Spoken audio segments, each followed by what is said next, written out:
Salsabila. Kenalin, aku Taura Nurfitriana. Nah, pada video kali ini kita akan menjawab pertanyaan dari teman-teman yang sudah bertanya kepada kita nih. Karena sebelumnya kita sudah mempresentasikan materi Pengaruh perencanaan dan bahasa terhadap pendidikan dan kebijakan publik. Nah, kita lihat dari pertanyaannya itu sangat banyak sekali ya. Banyak sekali guys. Iya, betul banget. Teman-teman kita sangat bertanya. aktif bertanya, terus juga sangat berpartisipasi banget nih sama kelompok kita. Kita kelompok berapa? Kelompok 11. Oke, langsung aja ke pertanyaan pertama.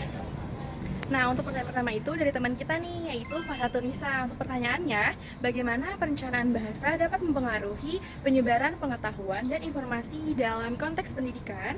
Untuk jawabannya, perencanaan dalam konteks pendidikan memiliki dampak signifikan terhadap penyebaran pengetahuan dan informasi.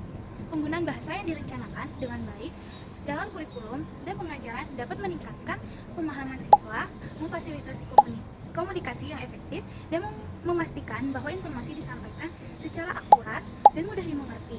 Selain itu, pemilihan bahasa pengantar yang sesuai dapat membantu mengurangi kesenjangan pendidikan antara berbagai kelompok etnis atau bahkan mendorong inklusivitas dan memperkuat identitas budaya.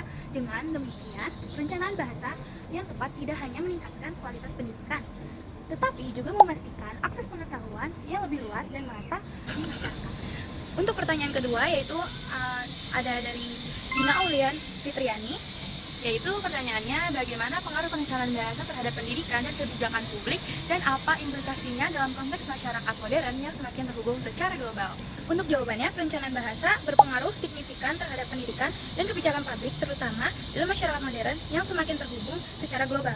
Dalam pendidikan, perencanaan bahasa yang tepat memastikan bahwa materi pelajaran disampaikan dalam bahasa yang dapat dipahami oleh siswa, meningkatkan akses dan kualitas pembelajaran. Di tingkat kebijakan publik, perencanaan bahasa membantu mengelola keberagaman linguistik, mendorong inklusi sosial, dan memperkuat identitas nasional. Dalam konteks global, kebijakan bahasa yang inklusif dan adaptif memungkinkan negara untuk lebih kompetitif, memperluas jangkauan komunikasi internasional, dan memfasilitasi pertukaran pengetahuan serta budaya. Implikasi dari kebijakan ini mencakup peningkatan mobilitas global, kerjasama internasional, dan harmonisasi standar pendidikan yang mendukung perkembangan masyarakat secara holistik. Untuk pertanyaan ketiga, Untuk pertanyaan ketiga, yaitu dari teman kita nih yang bernama Reka Febianti Ronardi. Pertanyaannya itu, apa saja dampak perencanaan bahasa terhadap kebijakan publik? Untuk jawabannya, perencanaan bahasa berdampak signifikan terhadap kebijakan publik dalam berbagai aspek. Yang pertama, kebijakan bahasa yang inklusif dapat meningkatkan akses layanan publik seperti pendidikan, kesehatan, dan administrasi dengan memastikan bahwa informasi penting tersedia dalam bahasa yang dimengerti oleh semua kelompok masyarakat. Yang kedua, perencanaan bahasa dapat mendorong pelestarian dan penghargaan terhadap bahasa dan budaya lokal. Selain itu, memperkuat identitas nasional dan memperkaya keragaman budaya. Yang ketiga, dalam konteks globalisasi, kebijakan bahasa yang mendukung penguasaan bahasa internasional seperti Inggris dapat meningkatkan daya saing dan partisipasi dalam ekonomi global. Secara keseluruhan, dampak perencanaan bahasa terhadap kebijakan publik meliputi peningkatan inklusi sosial, penguatan kohesi nasional, dan peningkatan kapasitas untuk bersaing di tingkat global. Nah guys, kita tadi sudah menjawab 3 pertanyaan dari teman-teman kita. Gimana nih yang bertanya, apakah sudah menjawab dari pertanyaan kalian ataukah belum? Komen di bawah ya. Nah, untuk pertanyaan selanjutnya yaitu pertanyaan keempat. Tapi sebelum itu kayaknya kita pegel ya karena pertanyaannya itu banyak dan jawabannya itu cukup banyak ya. juga. Iya, jadi kayaknya kita mau cari tempat duduk dulu nih guys. Oke. Aduh, Bapak nanti yang ini aja ya. iya. Oke, di sini deh. Nah, gini kan enak ya. Oke. Ya, disclaimer ya guys, ini tuh videonya non formal. Jadi emang dosen kita itu nggak apa-apa nih kalau misalkan kita kayak gini. Jadi sesuka kita aja karena namanya juga sambil ngevlog gitu ya. Kita belajar ngevlog guys. Oke. Kita lanjut nih ke pertanyaan yang keempat. Nah, yang pertanyaan keempat yaitu dari Isdia Fadilah, dan untuk pertanyaannya, bagaimana perencanaan bahasa dapat mempengaruhi penggunaan bahasa dalam suatu komunitas atau masyarakat?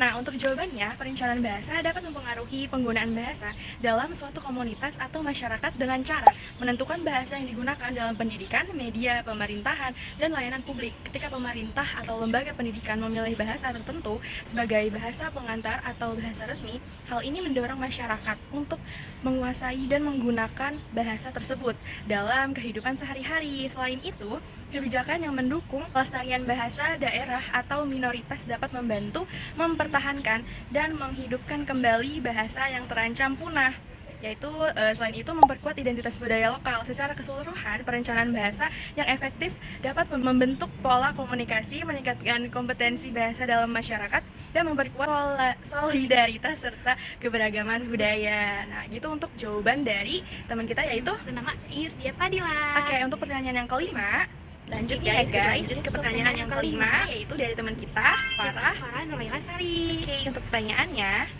bagaimana cara menyeimbangkan antara kebutuhan untuk melestarikan bahasa daerah dengan kebutuhan untuk mendorong penggunaan bahasa nasional? Nah, untuk jawabannya yaitu menyeimbangkan antara pelestarian bahasa daerah dan mendorong penggunaan bahasa nasional memerlukan pendekatan kebijakan yang inklusif dan strategis. Yang pertama yaitu pemerintah dapat mengimplementasikan kurikulum pendidikan yang mencakup pengajaran bahasa daerah sebagai mata pelajaran wajib atau pilihan di sekolah-sekolah, sambil tetap mengutamakan bahasa nasional sebagai bahasa pengantar utama. Yang kedua yaitu menyediakan media dan platform publik seperti radio, televisi, dan media digital dalam bahasa daerah dan nasional dapat mendorong penggunaan keduanya. Dan yang ketiga ada mendukung program-program kebudayaan dan komunitas yang mempromosikan bahasa daerah melalui festival, penerbitan buku, dan kegiatan lainnya juga membantu pelestarian bahasa. Dengan demikian, kebijakan yang mendukung lingualisme dapat memastikan bahwa bahasa daerah tetap hidup dan berkembang, sementara bahasa nasional tetap berfungsi sebagai alat pemersatu dan komunikasi luas di seluruh negara. Nah, lanjut nih ke pertanyaan keenam, yaitu dari Cindy Fadilah, yaitu pertanyaannya, apa manfaat dari memelihara identitas budaya dan bahasa melalui perencanaan bahasa? Untuk jawabannya, memelihara identitas budaya dan bahasa melalui perencanaan bahasa membawa banyak manfaat, diantaranya yang pertama, melestarikan warisan budaya, memperkuat identitas, mendukung keragaman, dan juga memperkuat hak asasi manusia. Oke, sejauh ini kita sudah menjawab berapa pertanyaan? 6 pertanyaan. Nah, selanjutnya ada berapa pertanyaan lagi nih yang belum kita jawab? Ada 5 pertanyaan lagi nih. Berarti totalnya ada 11 sesuai soal kelompok kita. Iya, betul banget. Oke, siapa nih yang udah nggak sabar kita ngejawab pertanyaan dari teman-teman semua nih. yang belum merasa pertanyaan belum dijawab, disimak baik-baik ya. Oke guys, lanjut ke pertanyaan ketujuh dari teman kita yaitu Larasati Sarah Bintang. Untuk pertanyaannya, bagaimana perencanaan bahasa dapat membantu dalam memecahkan masalah kesenjangan pendidikan antara daerah perkotaan dan pedesaan? Untuk jawabannya, perencanaan bahasa merupakan alat yang ampuh untuk membantu memecahkan masalah kesenjangan pendidikan antara daerah perkotaan dan pedesaan. Dalam pendekatan yang komprehensif dan berkelanjutan, perencanaan bahasa dapat berkontribusi pada penciptaan sistem pendidikan yang lebih adil, merata, dan berkualitas bagi semua anak dimanapun mereka tinggal. Kesenjangan pendidikan antara daerah perkotaan dan juga pedesaan merupakan masalah yang kompleks dan multidimensi.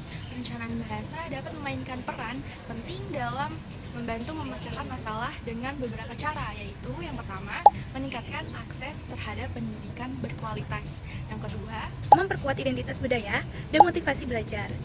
selanjutnya yang ketiga, meningkatkan kesempatan kerja dan mobilitas sosial. Dan yang terakhir, yang keempat, membangun ketahanan komunitas. Nah, oke guys, kita sudah menjawab pertanyaan yang tadi berapa? Ketujuh. Oke, Dan berarti sekarang ada berapa pertanyaan lagi nih? ada 4 pertanyaan lagi nih. Siapa nih yang Oke, pertanyaan siapa belum nih? dijawab? Siapa nih? Harus Nah, sabar ya, sabar. pertanyaan yang selanjutnya ini nih, yang setelah ke berapa tadi? Ketujuh ya? Ketujuh. Berarti ini ke 8. 8. Ini pertanyaannya yang cukup detail ya. Siapa Betul. hayo kira-kira yang nanya? Pasti tahu nih. Pasti tahu nih teman-teman. Siapa nih? Pasti tahu nih. Nah, jawabannya juga cukup detail nih ya guys. Jadi harus mempersiapkan kuping dan juga fokus kalian dalam menyimak video ini. Oke nih, pertanyaan ke-8 itu dari teman kita yaitu Najila Nur Hidayah. Untuk pertanyaannya, bagaimana perencanaan bahasa dapat membantu dalam membangun lingkungan belajar yang mendukung bagi siswa dengan bahasa ibu yang berbeda. Sedangkan setiap daerah itu memiliki bahasa ibunya tersendiri nih. Bagaimana menurut tanggapan kalian untuk membangun lingkungan yang efisien dengan menggunakan bahasa ibu yang berbeda di setiap daerah? Nah, untuk jawabannya yaitu pertanyaan bahasa dapat membantu membangun lingkungan belajar yang mendukung bagi siswa dengan bahasa ibu yang berbeda dengan menerapkan pendekatan pendidikan bilingual atau multilingual. Di setiap daerah, sekolah dapat menggunakan bahasa ibu siswa sebagai bahasa pengantar di tahun-tahun awal pendidikan, sambil secara bertahap memperkenalkan bahasa nasional dan bahasa internasional. Ini memungkinkan siswa memahami konsep dasar dalam bahasa yang paling mereka kuasai, sehingga meningkatkan pemahaman dan partisipasi mereka dalam proses belajar.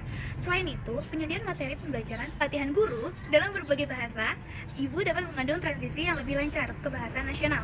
Kebijakan ini tidak hanya menghargai keberagaman bahasa lokal, tetapi juga membangun dasar yang kuat bagi siswa untuk menguasai bahasa nasional yang esensial untuk kohesi sosial dan mobilitas pendidikan di tingkat nasional. Dengan demikian, lingkungan belajar yang inklusif dan efisien dapat tercipta melalui perencanaan bahasa yang cermat dan adaptif terhadap kebutuhan linguistik daerah. Selanjutnya pertanyaan ke-9 dari teman kita yaitu Claudia Bizalvita. Untuk pertanyaannya, bagaimana perencanaan bahasa dapat mempengaruhi akses masyarakat terhadap pelayanan publik dan kesetaraan dalam pendidikan? Untuk jawabannya, perencanaan bahasa merupakan alat yang penting untuk mempromosikan akses yang adil dan merata terhadap pelayanan publik dan pendidikan berkualitas bagi semua orang. Dengan mempertimbangkan kebutuhan bahasa yang beragam dalam masyarakat, perencanaan bahasa dapat berkontribusi pada pembangunan masyarakat yang lebih inklusif, adil, dan sejahtera. Dengan bekerja sama, kita dapat membangun masa depan di mana semua orang memiliki kesempatan yang sama untuk mengakses informasi, layanan publik, dan pendidikan berkualitas lepas dari bahasa yang mereka gunakan. Lanjut guys ke pertanyaan 11 dari Nikita Aisyah Azahra. 10 dong, 10. Oh iya, Sabar, 11. 10 ya. Lupa. Aduh, buru-buru banget nih pengen selesai ya. Nah, yaitu pertanyaannya, bagaimana perencanaan bahasa dalam sistem pendidikan dapat beradaptasi dengan kemajuan teknologi saat ini, yang dimana bersamaan dengan upaya pelestarian dan pengembangan bahasa-bahasa.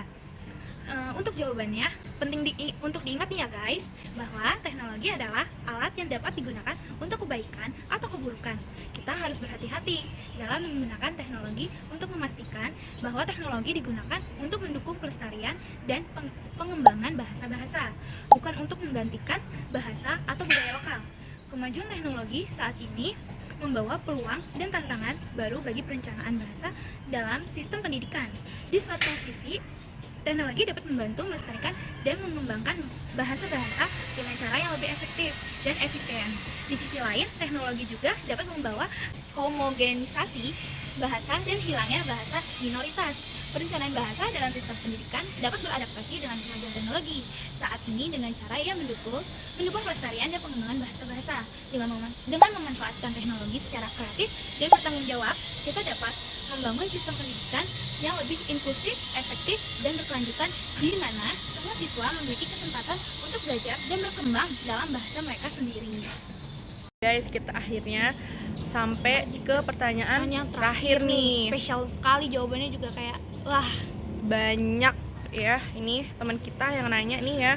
Sepertinya ngerjain kita nih guys. Yang ngasih pertanyaan jangan tidur ya, harus wajib dengerin sampai akhir nih. Bener. Nah, pertanyaan ke-11 itu dari siapa nih? Dari Sandrina Salsabil Ramadini. Oke, untuk pertanyaannya, jelaskan bagaimana perencanaan bahasa memengaruhi sistem pendidikan di suatu negara dan apa dampaknya terhadap kurikulum, pembelajaran, dan evaluasi. Untuk jawabannya, yaitu yang pertama, dampak terhadap kurikulum. Perencanaan bahasa memiliki dampak yang signifikan terhadap pengembangan kurikulum. Yang pertama itu ada perencanaan bahasa mendorong pengembangan kurikulum multibahasa yang memungkinkan siswa mempelajari bahasa ibu mereka, bahasa nasional, dan bahasa asing. Ini membuka peluang bagi siswa untuk meningkatkan kemampuan berkomunikasi dan memperluas wawasan mereka di masa depan nanti. Dan selanjutnya ada perencanaan bahasa memastikan bahwa konten kurikulum sesuai dengan budaya dan konteks lokal. Dengan demikian, siswa merasa lebih terhubung dengan materi pelajaran, meningkatkan minat motivasi mereka dalam belajar. Dan terakhir yaitu ada perencanaan bahasa, membantu menyesuaikan kurikulum dengan kebutuhan bahasa individu siswa, termasuk siswa dengan kebutuhan pendidikan khusus atau siswa dari komunitas minoritas. Dengan menyediakan pendekatan yang inklusif dan mendukung, kurikulum dapat menjadi lebih responsif terhadap kebutuhan dan keberagaman siswa, menciptakan lingkungan belajar yang lebih merangsang dan mendukung bagi semua siswa. Nah, yang kedua yaitu dampak terhadap pembelajaran. Perencanaan bahasa mendukung pengembangan pendekatan pembelajaran bahasa yang efektif dengan variasi metode pengajaran seperti pembelajaran berbasis proyek, kooperatif, dan teknologi. Selain itu, perencanaan bahasa membantu menyediakan bahan ajar berkualitas dalam berbagai bahasa, meningkatkan akses siswa terhadap informasi dalam bahasa mereka sendiri. Perencanaan bahasa juga mendorong peningkatan keterampilan guru bahasa melalui pelatihan, menciptakan lingkungan belajar yang lebih kondusif bagi siswa. Nah, yang ketiga itu ada dampak terhadap evaluasi. Perencanaan bahasa mampu mengembangkan alat penilaian bahasa yang adil dan akurat untuk mengukur kemajuan belajar siswa, memastikan kesempatan yang sama bagi semua siswa. Selain itu, mendorong penilaian kemampuan berkomunikasi, bukan hanya penguasaan tata bahasa dan kosakata, membantu siswa mengembangkan keterampilan bahasa yang relevan untuk kehidupan nyata. Perencanaan bahasa juga memungkinkan penyesuaian evaluasi dengan kebutuhan bahasa individual siswa, termasuk siswa dengan kebutuhan pendidikan khusus atau dari komunitas minoritas. Nah, segitu guys. Jadi gimana nih pertanyaan kalian? Sudah menjawab dari pertanyaan kalian itu atau belum nih? Kalau misalkan belum, komen di bawah ya. Semoga aja sih udah ya guys. Kita udah berusaha banget nih ya semaksimal mungkin untuk menjawab semua pertanyaan kalian. Dan semoga dimengerti ya guys ya, semoga paham. Oke guys, Jangan lupa like, comment, dan juga subscribe. Bye bye. Thank you for watching.